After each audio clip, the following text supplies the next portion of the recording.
விஜய் நடித்த ஜனநாயகன் படம் எப்படி முடங்கி கிடக்கிறதோ அப்படி விஜய் சந்தித்த தேர்தலும் அவர் கட்சியும் முடங்கி போய்விடும் அப்படின்னு எதிர்பார்த்தேன். பட்டு ஏதோ ஒரு வகையில் பலரும் கை கொடுக்க, இன்னும் வெளிப்படையாக சொன்னால் விஜயால் விமர்சிக்கப்பட்ட தீய சக்தி திமுக அப்படின்னு விமர்சித்து அந்த திமுகவுடன் பயணித்த கூட்டணி கட்சிகள் ஆதரவோடு இன்னைக்கு விஜய் முதலமைச்சராக வந்திருக்கிறார். அவருக்கு என்னுடைய வாழ்த்துக்கள். என கடுமையாக விமர்சித்த பத்திரிகையாளர் நானும் ஒருவன். ஏன் இன்னைக்கு வாழ்த்து சொன்னால் இனிமேலும் விமர்சனம் இருக்கும்.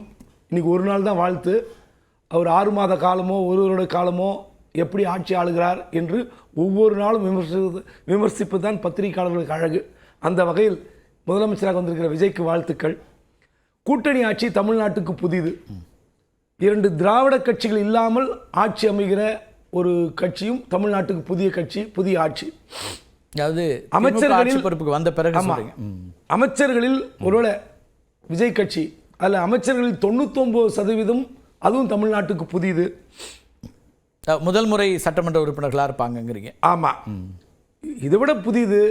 தமிழ்நாட்டில் மீடியாவையே சந்திக்காத, பேட்டியே கொடுக்காத ஒரு தலைவர் முதலமைச்சராக வருவதும் புதிது. இத்தனை புதிதெல்லாம் இருக்குது. ஆனால் இனிமேல் பக்கம் பக்கமாக அறிக்கை விடணும், மேடையில் அப்படியே அருவி மாதிரி கொட்டணும், இல்லை முழங்கணும், அதெல்லாம் கிடையாது. விஜயுடைய பாலிசி புதிய பாலிசி. ஆனால் தமிழ்நாட்டுக்குன்னு ஒரு பெரிய பாரம்பரியம் இருக்கிறது. இப்போது நீங்கள் யார் கை கொடுத்துருக்காருன்னு நம்ம பார்க்குறோம்.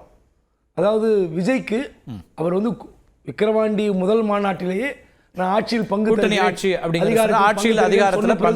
யாரும் போகல. ஆனா இந்த விவகாரத்தை திருமாவளவன் ஓரளவு யூகித்தார். சில தேர்தல் சில நாட்களுக்கு முன்பு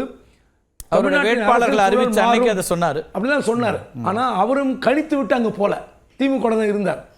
எல்லோரும் திமுக அதிகப்படியான எண்ணிக்கை பெறும்னா ஆசைப்பட்டார்கள். கூட்டணி கட்சியில் இருப்பவர்களே பேட்டி கொடுத்தார்கள். இன்றைக்கும் தாவேக்காக ஆதரவு, ஆனால் திமுகவுடன் உறவு அப்படின்னு மார்க்சிஸ்ட் கம்யூனிஸ்ட் கட்சியினுடைய மாநில தலைவர் 2 பேருமே சொல்றாங்க. இடதுசாரி கட்சிகளுடைய நிலைப்பாடுன்னு சொல்றாரு. அவர் சொன்னார். அதெல்லாம் ஒரு புதுமையான நிலைப்பாடு தான் தமிழ்நாட்டில். என்ன இருந்தாலும் இந்த சூழலில் அவர் சொன்ன வார்த்தை, பாஜக பின்னணியில் சில விளையாட்டுகள் நடந்திருக்கிறது, அந்த விளையாட்டுகள் தடுக்கப்பட்டிருக்கிறது. ஒருவேளை பாஜக தூண்டிவிட்டு 2 பக்கமும் தூண்டிவிட்டு ஆட்சி ஆள முடியாமல் கவர்னர் ஆட்சி வந்துவிடக்கூடாது என்றுதான் நாங்கள் இப்படி ஒரு முடிவு எடுத்திருக்கோம். உண்மையிலே மார்க்சிஸ்ட் கம்யூனிஸ்ட் கட்சி எடுத்த முடிவு வரவேற்கத்தக்கது.